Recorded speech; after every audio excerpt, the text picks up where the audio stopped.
नमस्कार दोस्तों, स्वागत है आप सभी लोगों का। और शुरू करते हैं दोस्तों आज एक बहुत ही महत्वपूर्ण क्लास आपके लिए। पिछले सेशन में हमने दोस्तों आपको क्लास 6 की एनसीईआरटी हिस्ट्री की जो क्लास ली थी उसमें जो है कि हमने आपको कंप्लीट जो है क्लास 6 की हिस्ट्री कंप्लीट कर दिया था। और क्लास 7th में जो है कि जो दूसरी क्लास ली थी उसमें क्लास 7th के 5 चैप्टर को कंप्लीट किया था। तो दोस्तों जो 5 चैप्टर कंप्लीट हुआ था वहीं से हम लोग आगे जो है डिस्कशन शुरू करेंगे, यानी 6 चैप्टर से आज के सेशन में हम लोग स्टार्ट करेंगे। ठीक है, तो वीडियो को लास्ट तक देखिएगा। आज हम लोग जो है कि पूरे हिस्ट्री को ख़त्म कर देंगे। किसके? क्लास 7th के जो हिस्ट्री बचा हुआ है 5 चैप्टर उसको हम लोग कंप्लीट करने वाले हैं आज के सेशन में। तो वीडियो को लास्ट तक देखेंगे, सारी चीज़ें आपको अच्छे तरीके से समझ में आएंगे। और लास्ट में दोस्तों ये आपको नोट्स भी मिल जाएंगे जिसको आप पढ़ करके बेहतर जो है रिजल्ट लेकर के आएंगे कहाँ पर, इस हिस्ट्री के अंदर। ठीक है, तो चलिए शुरू करते हैं। तो जो चैप्टर 6 है वो है नगर व्यापारी और शिल्पीजन के बारे में।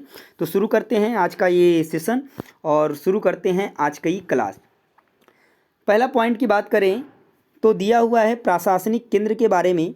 तो यहाँ पर लिखा हुआ है कि चोल राज्य की राजधानी जो तंजावुर जो कावेरी नदी के पास बसा था। तो याद रखेंगे, आपसे पूछ सकता है कि चोल राज्य की राजधानी जो है कि क्या थी? तंजावुर। और जो कि कहाँ पर बसा था? तो नदी कावेरी नदी के पास बसा था। और राज चोल द्वारा निर्मित राजराजेश्वर मंदिर के निर्माण किया था। और इस मंदिर के अलावा नगर में अनेक राजमहल हैं जिसमें कई मंडप बने हुए हैं। राजा लोग इन मंडपों में अपना दरबार लगाते हैं और नगर उन बाज़ारों में हलचल से भरा हुआ है और जहां अनाज, मसालों, कपड़ों और आभूषणों की बिक्री हो रही है। और उरैयूर में अभिजात वर्ग सूती वस्त्र और जनसाधारण के लिए मोटा सूती वस्त्र तैयार कर रहे हैं। उसके बाद बात करते हैं आगे मंदिर, नगर और तीर्थ केंद्रों के बारे में। तो तंजावुर मंदिर नगर नगरीकरण का एक अत्यंत महत्वपूर्ण प्रतिरूप प्रस्तुत करते हैं। और मंदिर अक्सर समाज और अर्थव्यवस्था दोनों के लिए ही अत्यंत प्रक्रिया है। शासक विभिन्न देवी देवताओं के प्रति अपना भक्तिभाव दर्शाने के लिए मंदिर बनाते थे। और मंदिर जो है मंदिर के कर्ता धर्ता मंदिर के धन को व्यापार एवं सहकारी में लगाते थे। धीरे धीरे समय के साथ बड़ी संख्या में पुरोहित, पुजारी, कामगार, शिल्पी, व्यापारी आदि मंदिर तथा उसके दर्शनार्थियों एवं तीर्थयात्रियों की आवश्यकताओं को पूरा करने के लिए मंदिर के आसपास बसते गए। और गुजरात में जो है सोमनाथ मंदिर है, तमिलनाडु में कांचीपुरम और मदुरई, और आंध्र प्रदेश में तिरुपति ये मंदिर है। तो कुछ जो है कि विख्यात मंदिर है जिनके बारे में आप जानते हैं। तो ये आपसे क्वेश्चन पूछ सकता है कि ये मंदिर कहाँ पर स्थित है, तो आप याद रखेंगे ये सब मंदिरों के बारे में।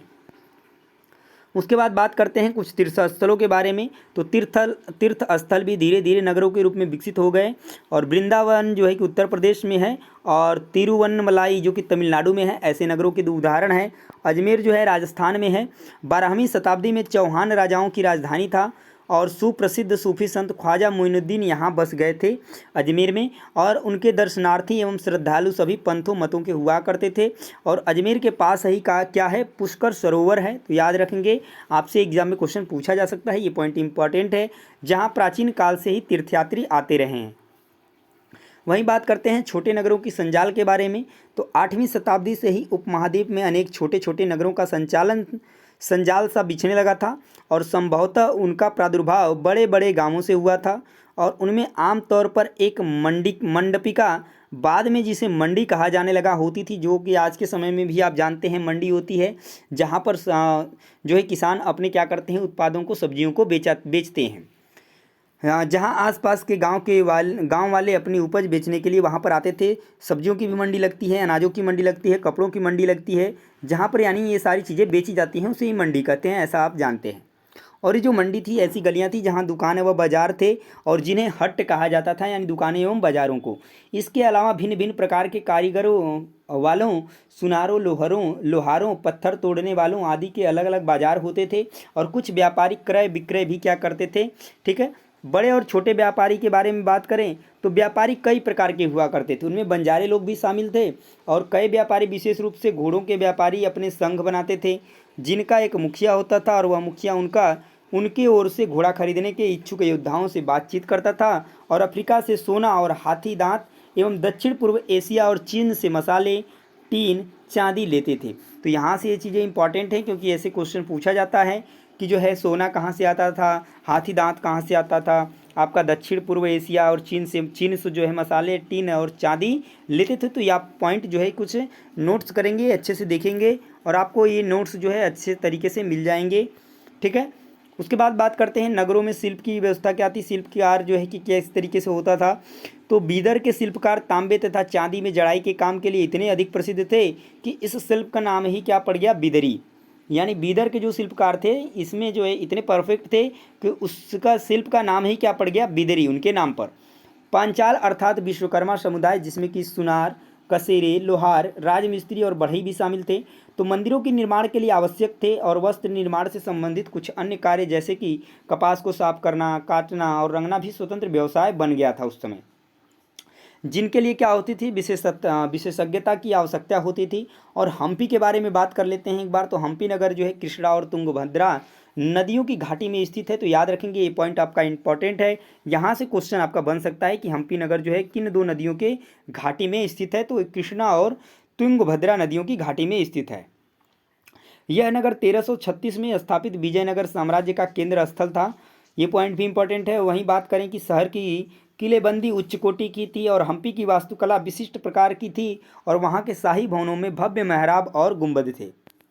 आगे बात करते हैं वहीं पर 15वीं-16वीं शताब्दियों के अपने समृद्धि काल में हम्पी कई वाणिज्यिक और सांस्कृतिक गतिविधियों से गुंजायमान रहता था और उन दिनों हम्पी के बाजारों में मुस्लिम सौदागरों, चेट्टियों और पुर्तगालियों जैसे यूरोपीय व्यापारों के एजेंटों का जमघट लगा रहता था।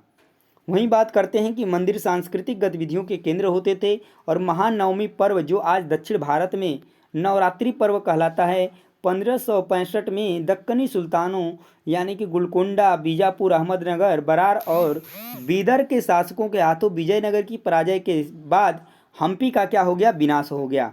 सूरत की बात करें तो सूरत जो है मुगल काल में कैबे और अहमदाबाद के साथ साथ गुजरात में पश्चिमी व्यापार का वाणिज्य केंद्र बन गया था और सूरज ओरज मुझ की खाड़ी से होकर पश्चिमी एशिया के साथ व्यापार करने के लिए मुख्य द्वार था। उसके बाद वहाँ पर बात करते हैं कि किस तरीके से जो है कि क्या होता था। तो यहाँ पर पुर्तगालियों, डचों और अंग्रेज़ों के कारखाने और माल गोदाम थे सूरत में। और सूरत में ऐसी अनेक दुकान थी जो सूती कपड़ा थोक और फुटकर कीमतों पर बेचती थी। आज सूरत एवं महत्वपूर्ण वाणिज्यिक केंद्र है। मसूलीपत्तनम के बारे में बात करें तो मसूलीपत्तनम या मछलीपत्तनम नगर कृष्णा नदी के डेल्टा पर स्थित है और 17वीं शताब्दी में यह भिन्न भिन्न प्रकार की गतिविधियों का नगर था और नए नगर और व्यापारी 16वीं और 17वीं शताब्दियों में यूरोप के देश व्यापारिक उद्देश्यों से मसालों और कपड़ों की तलाश में लगे हुए थे। 18वीं शताब्दी में बम्बई, कलकत्ता और मद्रास नगरों का उदय हुआ जो आज प्रमुख महानगर हैं। वास्को डिगामा की बात करते हैं, उनके बारे में क्वेश्चन आपका पूछा जाता है। तो 15वीं शताब्दी में यूरोपीय नाविकों द्वारा समुद्री मार्ग खोजने के अभूतपूर्व कार्य किए गए और पुर्तगाली नाविक वास्को डिगामा अटलांटिक महासागर के साथ यात्रा करते हुए केप ऑफ गुड होप से निकलकर हिंद महासागर को पार करके 1498 में भारत पहुंचा। वो भी कहाँ पर, कालीकट के, ठीक है, कालीकट में पहुंचा था, याद रखेंगे। और उसके बाद क्रिस्टोफर कोलंबस के बारे में थोड़ा सी जानकारी। ये इटली वासी था क्रिस्टोफर कोलंबस। ये 1492 में कहाँ पहुंचा था, तो वेस्ट इंडीज़ पहुंचा था। ये भी पॉइंट आप याद रखेंगे। तो ये होता है दोस्तों आपका चैप्टर नंबर 6 कंप्लीट। अब शुरू करते हैं हम लोग चैप्टर नंबर 7 और चैप्टर नंबर 7 है जनजातियाँ, खानाबदोश और एक जगह बसे हुए समुदाय के बारे में। तो सबसे पहले हम जान लेते हैं कि जनजातीय समाज क्या होता है। तो अलबत्ता दूसरे तरह के समाज भी उस समय मौजूद थे। उपमहाद्वीप के कई समाज ब्राह्मणों द्वारा सुझाए गए सामाजिक नियमों और कर्मकांडों को नहीं मानते थे और न ही वे कई असमान वर्गों में विभाजित थे। अक्सर ऐसे समाजों को जनजाति के सदस्य नातेदारी के बंधन से जुड़े होते थे। कई जनजातियां खेती से अपना जीविकोपार्जन करती थीं और कुछ दूसरी जनजातियों के लोग शिकारी, संग्राहक या पशुपालक थे और कुछ जनजातियां खानाबदोश थीं। उस महाद्वीप के विभिन्न हिस्सों में कई जो है कि बड़ी जनजातियां फली फूली हैं। उसके बारे में हम लोग जानते थे कि जनजातीय लोग आखिर कौन थे। तो समकालीन इतिहासकारों और मुसाफिरों ने जनजातियों के बारे में बहुत कम जानकारी दी है। जनजातीय लोग भारत के लगभग हर क्षेत्र में पाए जाते थे और इनका इलाका और प्रभाव समय के साथ साथ बदलता रहता था। पंजाब में खोखर जनजाति 13वीं-14वीं सदी के दौरान बहुत प्रभावशाली थी। यहाँ बाद में गख्खर लोग ज़्यादा महत्वपूर्ण हो गए और उनके मुखिया कमाल खान गख्खर को बादशाह अकबर ने मनसबदार बनाया था। उत्तर पश्चिम में एक विशाल और शक्तिशाली जनजाति थी बलोच। ये लोग अलग अलग मुखियों गडेरियों की जनजाति रहती थी। उपमहाद्वीप के सुदूर उत्तर पूर्वी भाग भी नागा, अहोम और कई दूसरी जनजातियों से पूरी तरह क्या था, इनका प्रभुत्व था। उसके बाद बात करते हैं बिहार और झारखंड में 12वीं सदी तक चेर सरदार शाहियों का उदय हो चुका था।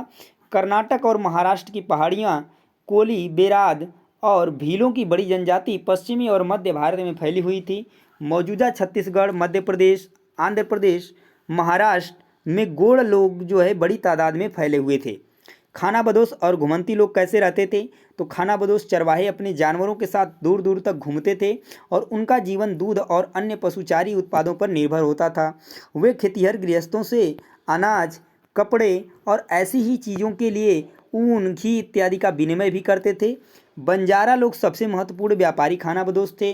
उनका कारवां जो है टांडा कहलाता था। ये भी आपका पूछा जा सकता है। कई पशुचारी मवेशी और घोड़ों जैसे कि जानवरों को पालने, पोसने और भ्रमण करते थे। वहीं बात करते हैं बदलते समाज और नई जातियां और श्रेणियों के बारे में। तो जैसे जैसे अर्थव्यवस्था और समाज की ज़रूरतें बढ़ती गईं, नए हुनर वाले लोगों की आवश्यकता पड़ी। वर्णों के भीतर छोटी छोटी जातियां उभरने लगी। जैसे उदाहरण के लिए एक दिया है कि ब्राह्मणों के बीच नई जातियां सामने आई। दूसरी ओर कई जनजातियों और सामाजिक समूहों को जाति विभाजित समाज में शामिल कर लिया गया और उन्हें जातियों का दर्जा दे दिया गया। वर्ण की बजाय जाति समाज के संगठन का आधार बनी और वहीं 11वीं और 12वीं सदी तक आते आते क्षत्रियों के बीच नए राजपूत गोत्रों की ताकत में काफ़ी इजाफा हुआ और राज्यों की उत्पत्ति भी हुई। जनजातीय लोगों के बीच हुए सामाजिक बदलाव में से गहराई से संबंधित हैं। उसके बाद आप एक नज़र डाल लेते हैं थोड़ा सा। तो दिया है गोंड लोग गोंडवाना नामक विशाल वन प्रदेश में रहते थे। वे स्थानांतरित कृषि अथवा जगह जगह बदल कर खेती करते थे। तो आपका स्थानांतरित कृषि से क्वेश्चन पूछा जाता है एग्जाम में। वहीं पर विशाल गोंड जनजाति कई छोटे छोटे कुलों में भी बटी हुई थी। प्रत्येक कुल का अपना जो है कि राजा या राय होता था और जिस समय दिल्ली के सुल्तानों की ताकत घट रही थी उसी समय कुछ बड़े गोंड राज्य छोटे गोंड सरदारों पर हावी होने लगे थे। गढ़कंडगा के गोंड राज्य में 70,000 गांव थे और यह एक समृद्ध क्या हुआ था, राज्य था। और गोंड सरदारों को अब राजपूतों के रूप में मान्यता प्राप्त करने की क्या हुई, चाहत हुई। और अहोम लोग मौजूदा म्यांमार से आकर 13वीं सदी में ब्रह्मपुत्र घाटी में आ बसे। उन्होंने भूइयाँ यानी कि भूस्वामी लोगों की पुरानी राजनीतिक व्यवस्था का दमन करके नए राज्य की स्थापना की। 16वीं सदी के दौरान उन्होंने कोच हाजो 1581 के राज्यों को अपने राज्य में मिला लिया और उन्होंने कई अन्य जनजातियों को भी क्या अपने अधीन कर लिया और अहोमों ने एक बड़ा राज्य बनाया। और इसके लिए 1530 के दशक में ही यानी उसी दशक में इन्होंने क्या किया, एक बड़ा राज्य बनाया। इतने वर्षों पहले आग्नेय अस्त्रों का इस्तेमाल किया। 1660 तक आते आते ये उच्च स्तरीय बारूद और तोपों का निर्माण करने में सक्षम हो गए थे। अहोम समाज कुलों में विभाजित था जिन्हें क्या कहा जाता था, खेल कहा जाता था। शुरुआत में अहोम लोग अपने जनजातीय देवताओं की उपासना करते थे, लेकिन 17वीं सदी के पूर्वार्ध में ब्राह्मणों के प्रभाव में बढ़ोतरी हुई और अहोम समाज का एक अत्यंत परिष्कृत समाज था। तो चैप्टर नंबर 7 कंप्लीट होता है और यहाँ से शुरू होता है आपका चैप्टर नंबर 8 ईश्वर से अनुराग के बारे में, कुछ देवी देवताओं के बारे में कि किस तरीके से लोग उस समय परमेश्वर के पर विचार करते थे, पूजा पाठ से उनका क्या संबंध था, किस तरीके के देवी देवताओं को लोग वो पूजा करते थे, उनके बारे में, भक्ति के बारे में थोड़ा सा जान लेते हैं। तो यहाँ पर बात करें कि बड़े बड़े राज्यों के उदय होने से पहले भिन्न भिन्न समूहों के लोग अपने अपने देवी देवताओं की पूजा करते थे और जब लोग नगरों के विकास और व्यापार तथा साम्राज्यों के माध्यम से एक साथ आते गए और तब नए नए विचार विकसित होने लगे। यदि मनुष्य भक्ति भाव से परमेश्वर की शरण में जाए तो परमेश्वर व्यक्ति को इस बंधन से क्या कर सकता है, मुक्त कर सकता है, यानी कि मोक्ष को प्राप्ति हो सकता है। तो श्रीमद् भगवद गीता में व्यक्त यह विचार सामान्य सन की प्रारंभिक शताब्दियों में लोकप्रिय हो गया था और विश्व धार्मिक अनुष्ठानों के माध्यम से शिव, विष्णु तथा दुर्गा को परम देवी देवताओं के रूप में पूजा जाने लगा था उस समय। वहीं बात करते हैं दक्षिण भारत में भक्ति के बारे में। तो दक्षिण भारत में नयनार और अलवार 7वीं से 9वीं शताब्दियों के बीच कुछ नए धार्मिक आंदोलन का प्रादुर्भाव हुआ और इन आंदोलनों का नेतृत्व नयनारों यानी कि शैव संतों, अलवारों यानी कि वैष्णव संतों ने किया। और ये संत सभी जातियों के थे, जिनमें पुलैया और पनार जैसी अस्पृश्य समझी जाने वाली जातियों के लोग भी शामिल थे। वहीं पर वे बौद्धों और जैनों के कटु आलोचक थे और शिव तथा विष्णु के प्रति सच्चे प्रेम को मुक्ति का मार्ग बताते थे। उन्होंने संगम साहित्य में समाहित प्यार और शूरवीरता के आदर्शों को अपना कर भक्ति के मूल्यों में उनका जो है समावेश किया था। नैनार और अलवार घुमक्कड़ साधु संत थे। वे जिस किसी स्थान या गांव में जाते थे, वहां के स्थानीय देवी देवताओं की प्रशंसा में सुंदर कविताएं रचकर उन्हें संगीतबद्ध कर दिया करते थे। तो याद रखेंगे। उसके बाद बात करते हैं दर्शन और भक्ति के बारे में। तो शंकर भारत के सर्वाधिक प्रभावशाली दार्शनिकों में से एक हैं, जिनका जन्म 8वीं शताब्दी में केरल प्रदेश में हुआ था। वे अद्वैतवाद के समर्थक थे, जिसके अनुसार जीवात्मा और परमात्मा दोनों एक ही हैं। और उन्होंने यह शिक्षा दी कि ब्रह्मा जो एकमात्र या परम सत्य है, वह निर्गुण और क्या है, निराकार है। शंकर ने हमारे चारों ओर के संसार को मिथ्या या माया माना और संसार का परित्याग करके संन्यास लेने और मोक्ष प्राप्त करने के लिए ज्ञान के मार्गों को अपनाने का उपदेश दिया। रामानुज 11वीं शताब्दी में तमिलनाडु में पैदा हुए थे और वे विष्णु भक्त अलवार संतों से बहुत प्रभावित थे। और रामानुज ने विशिष्ट द्वैत के सिद्धांत को प्रतिपादित किया, जिसके अनुसार आत्मा परमात्मा से जुड़ने के बाद भी अपनी अलग सत्ता बनाए रखती है। उनके अनुसार मोक्ष प्राप्त करने का उपाय विष्णु के प्रति अनन्य भक्ति थी। उसके बाद महाराष्ट्र के संतों के बारे में बात करें तो 13वीं से 17वीं शताब्दी तक महाराष्ट्र में अनेक संत कवि हुए, जिनके सरल मराठी भाषा में लिखे गए गीत आज भी जनमन को क्या करते हैं, प्रेरित करते हैं। उन संतों में सबसे महत्वपूर्ण थे ज्ञानेश्वर, नामदेव, एकनाथ और तुकाराम तथा सखुबाई जैसे स्त्रियां या चोखा मेला का परिवार, जो अस्पृश्य समझी जाने वाली महार जाति का था। भक्ति की यह क्षत्रिय परंपरा पंढरपुर में विट्ठल यानी कि विष्णु का एक रूप, जिसको कि विट्ठल पर और जन मन के हृदय में विराजमान व्यक्तिगत देव यानी कि ईश्वर संबंधी विचारों पर केंद्रित थी। वहीं पर इन सब संतों कवियों ने सभी प्रकार के कर्मकांडों, पवित्रता के ढोंगों और जन्म पर आधारित सामाजिक अंतरों का विरोध किया तथा दूसरों के दुखों को बांट लेना, जरूरतमंदों की सेवा करना, इससे एक नए मानवतावादी विचार का उद्भव हुआ। इस्लाम और सूफी संतों के बारे में बात करें तो संतों और सूफियों में बहुत अधिक समानता थी। यहाँ तक कि यह भी माना जाता कि उनमें आपस में कई विचारकों का आदान प्रदान किया गया और उन्हें अपनाया भी गया। सूफी मुसलमान जो है रहस्यवादी थे। वे धर्म के बाहरी आडंबरों को स्वीकार करते हुए ईश्वर के प्रति और भक्ति तथा सभी मनुष्यों के प्रति दया भाव रखने पर बल देते। इस्लाम ने एकेश्वरवाद यानी एक अल्लाह के प्रति पूर्ण समर्पण का दृढ़ता से प्रचार किया। 8वीं और 9वीं शताब्दी में धार्मिक विद्वानों ने पवित्र कानून यानी कि शरिया और इस्लामिक धर्मशास्त्र के विभिन्न पहलुओं को क्या किया, विकसित किया। उसके बाद इस्लाम धर्म धीरे धीरे और जटिल होता गया, जबकि सूफियों ने एक अलग रास्ता दिखाया जो ईश्वर के प्रति व्यक्तिगत समर्पण पर बल दिया। सूफी लोगों ने मुस्लिम धार्मिक विद्वानों द्वारा निर्धारित विशद कर्मकांड और आचार संहिता को बहुत अस्वीकार कर दिया।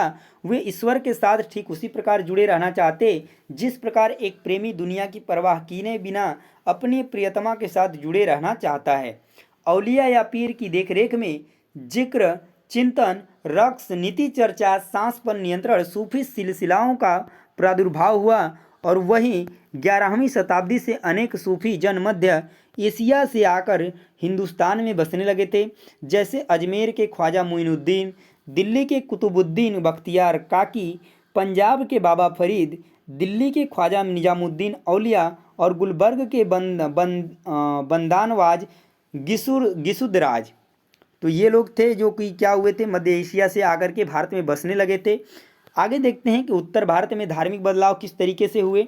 तो 13वीं सदी के बाद उत्तरी भारत में भक्ति आंदोलनों की एक नई लहर आई और यह एक ऐसा युग था जब इस्लाम, ब्राह्मणवादी हिंदू धर्म, सूफी मत, भक्ति की विभिन्न धाराओं ने और नाथपंथियों, सिद्धों तथा योगियों ने परस्पर एक दूसरे को प्रभावित किया। उनमें कबीर और बाबा गुरु नानक जैसे कुछ संतों ने भी सभी आडंबरपूर्ण रूढ़िवादी धर्मों को अस्वीकार कर दिया।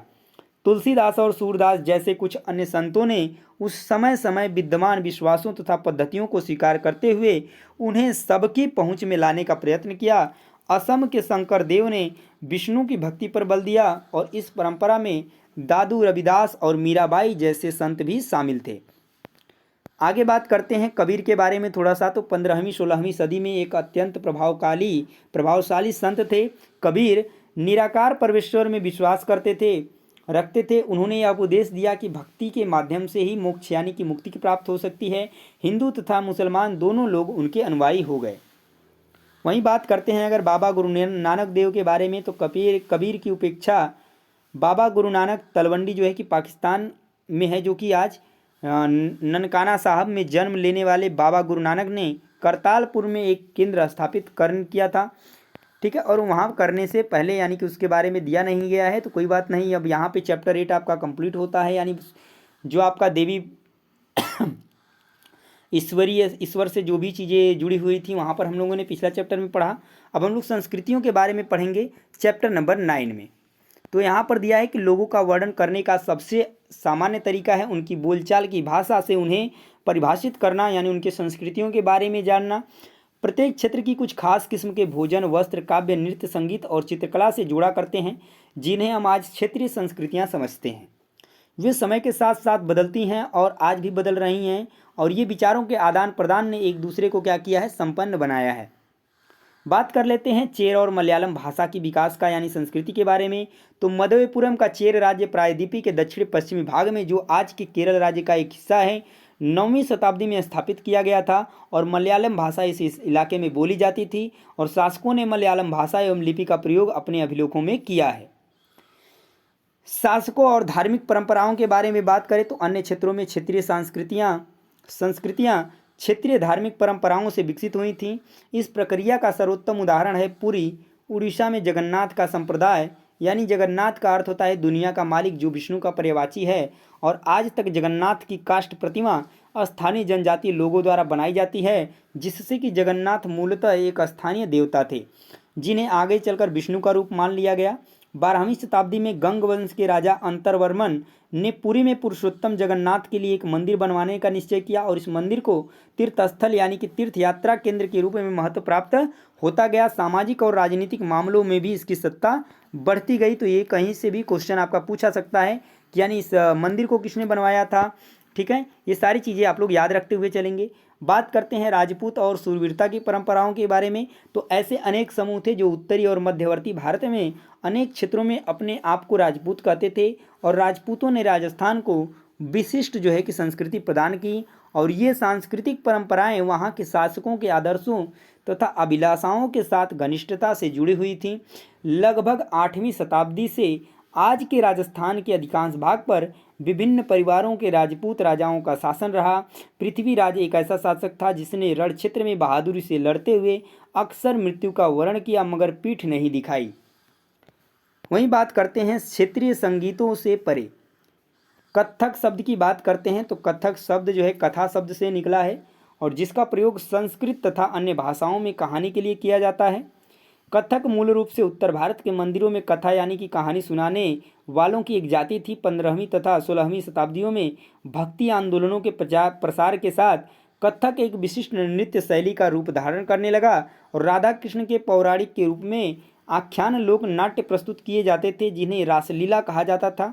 इसकी प्रस्तुति में किलकष्ट तथा दूत पद संचालन, उत्तम वेशभूषा तथा कहानियों के प्रस्तुतिकरण एवं अभिनय पर जोर दिया जाने लगा। तमिलनाडु में भरतनाट्यम, केरल में कथकली, उड़ीसा में उड़ीसी और आंध्र प्रदेश में कुचिपुड़ी, ये जो है कुछ क्षेत्रीय संगीत हैं, जो क्षेत्रीय जो है कि नाच हैं, डांस हैं, नृत्य हैं, उनको आप याद रखेंगे।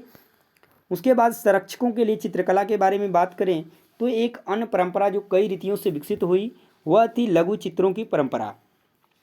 लघु चित्र, लघु का मतलब ये होता है छोटा, और चित्र यानी चित्रकला से। तो लघु चित्र छोटे आकार के चित्र होते हैं जिनमें आमतौर पर जल रंगों से कपड़े या कागज पर चित्रित किया जाता है।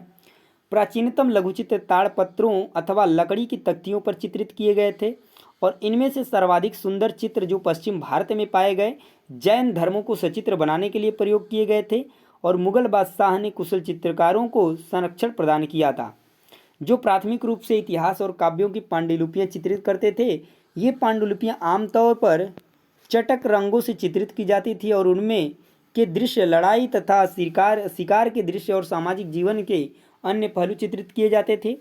अक्सर उपहार के तौर पर चित्रों का आदान प्रदान किया जाता था और स्मरण रहे कि साधारण स्त्री पुरुष भी बर्तनों, दीवारों, कपड़ों, फर्श आदि पर अपनी कलाकृतियां चित्रित करते थे, जो कि निश्चित रूप से देखने को मिलता है। आगे बात करते हैं क्षेत्रीय भाषा के विकास के बारे में। तो बंगाल में लोग हमेशा बंगाली जो है कि बोलते थे, किंतु यह एक दिलचस्प बात है कि आज बंगाली संस्कृत से निकली हुई भाषा मानी जाती है। प्रारंभिक संस्कृत ग्रंथों के अध्ययन से पता चलता है कि बंगाल के लोग संस्कृत से उपजी हुई भाषाएं नहीं बोलते थे। तो फिर नई भाषा का उद्भव कैसे हुआ?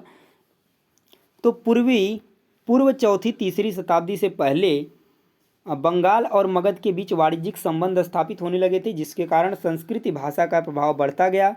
ब्राह्मणों के बसने से सांस्कृतिक प्रभाव अधिक जो है कि प्रबल हो गए और चीनी यात्री ह्यूनसांग ने यह पाया कि बंगाल में सर्वत्र संस्कृत से संबंधित भाषाओं के प्रयोग हो रहा था।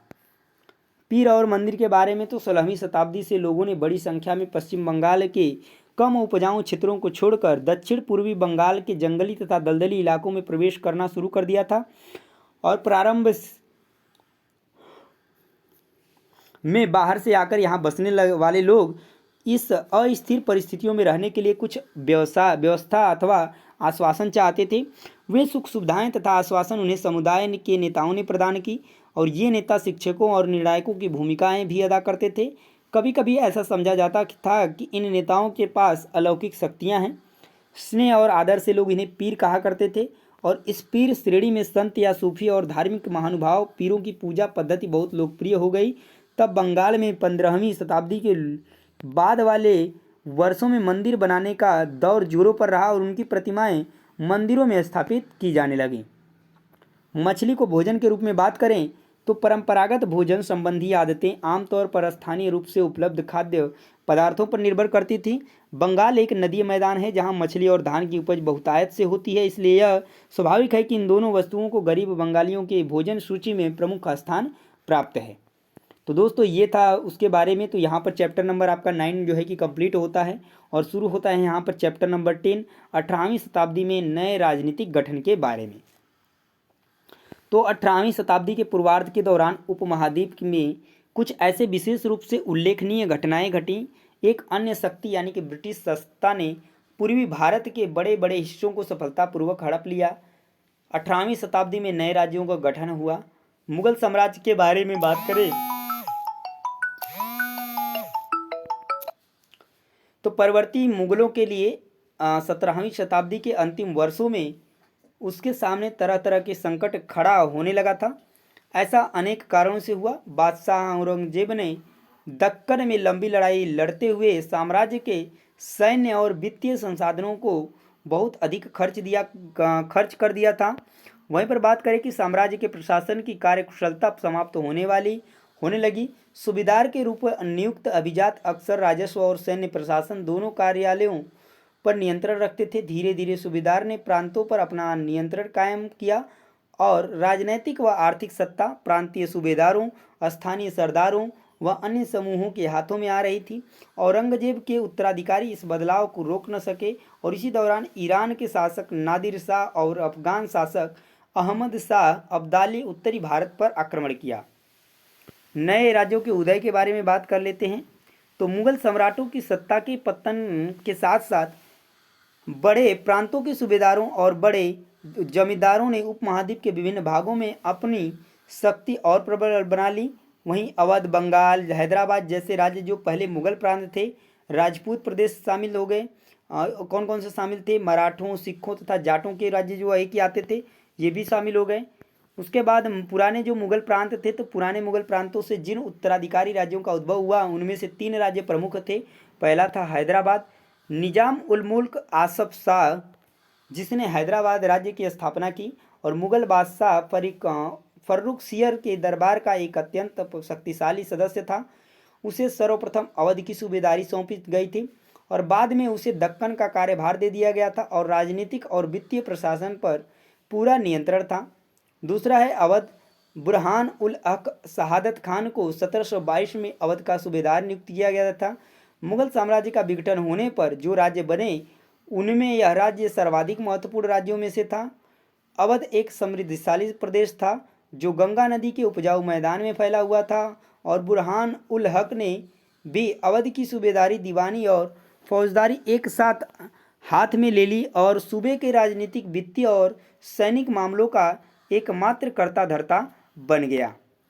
उसके बाद बंगाल आता है आपका तीसरा जो है कि तो मुर्शिद कुली खान के नेतृत्व में बंगाल धीरे धीरे मुगल नियंत्रण से अलग हो गया।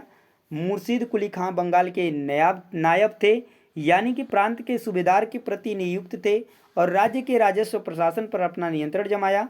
राजपूतों की वतन जागिरी के बारे में बात करते हैं वहीं पर, तो बहुत से राजपूत घराने, विशेष रूप से अंबर और जोधपुर के राजघराने मुगल व्यवस्था में विशिष्टता के साथ सेवारत रहे थे। बदले में उन्हें अपनी वतन जागीर पर पर्याप्त जो है कि स्वायत्तता का आनंद लेने की अनुमति मिली हुई थी। वहीं आज़ादी हासिल करने के बारे में बात करें तो किस तरीके से जो है कि हासिल की थी, पहले बात करते हैं सिख के बारे में। तो 17वीं शताब्दी के दौरान सिख एक राजनीतिक समुदाय के रूप में गठित हो गए। इससे पंजाब के क्षेत्रीय राज्य निर्माण को बढ़ावा मिला और गुरु गोबिंद सिंह ने 1699 में खालसा पंथ की स्थापना से पूर्व और उसके पश्चात राजपूत व मुगल शासकों के खिलाफ कई लड़ाइयाँ लड़ी। 18वीं शताब्दी में कई योग्य नेताओं के नेतृत्व में सिख ने अपने आप को पहले जत्थों में और बाद में मिसलों में संगठित किया। इन जत्थों और मिसलों की संयुक्त सेनाएं दल खालसा कहलाती थी। उसके बाद बात करते हैं मराठाओं ने किस तरीके से जो है आज़ादी हासिल की। तो मराठा राज्य जो है एक अन्य शक्तिशाली क्षेत्रीय राज्य था जो मुगल का लगातार विरोध करके उत्पन्न हुआ था। शिवाजी ने शक्तिशाली योद्धा परिवारों की सहायता से एक अस्थायी राज्य की स्थापना की और शिवाजी ने प्रायद्वीप मुगलों को चुनौती देने के लिए इस सैन्य बल का प्रयोग किया। शिवाजी की प्रमुख मृत्यु के पश्चात पेशवा अपनी सेवाएं देते रहे। उसी तरह से जाट के बारे में समझ लेते हैं। तो जाटों ने जो है कि भी 17वीं और 18वीं शताब्दियों में अपनी सत्ता सुदृढ़ की और दिल्ली और आगरा के आसपास के अभिरक्षक बन गए। पानीपत और बल्लभगढ़ शहर व्यापारिक केंद्र बन गए। सूरजमहल के राज्य में भरतपुर शक्तिशाली राज्य के रूप में उभरा। तो दोस्तों ये था, यहाँ पर देख सकते हैं आप यहाँ पर अब ये आपका जो है क्लास 7th की एनसीईआरटी जो है कंप्लीट होती है और यहाँ से शुरू होता है चैप्टर नंबर 1 क्लास 8 की एनसीईआरटी, जो कि दोस्तों मैं कराऊंगा आपको नेक्स्ट सेशन के अंतर्गत, यानी नेक्स्ट जो है कि प्रैक्टिस सेट में, यानी नेक्स्ट वीडियोज़ में। तो दोस्तों अगर आप देखना चाहते हैं क्लास 8 की पूरी एनसीईआरटी केवल एक वीडियोज़ में, वो भी पूरे फ्री नोट्स के साथ, तो निश्चित रूप से आप चैनल को सब्सक्राइब कर लीजिए, क्योंकि तभी जो है कि आपको जो है नोटिफिकेशन मिल पाएगा और बेल आइकन को प्रेस करना नहीं भूलेंगे, ठीक है, तभी जो है आपके पास नोटिफिकेशन जाएगा। तो दोस्तों इस वीडियो में इतना ही। उम्मीद करते हैं कि वीडियो आपको पसंद आएगी और निश्चित रूप से उसके बाद बात करते हैं। तो नेक्स्ट सेशन में अब हम लोग जो है क्लास 8 की पूरी एनसीईआरटी हिस्ट्री को एक ही वीडियो में कंप्लीट करेंगे। तो दोस्तों मिलेंगे उस वीडियो के साथ, तब तक के लिए जय हिंद।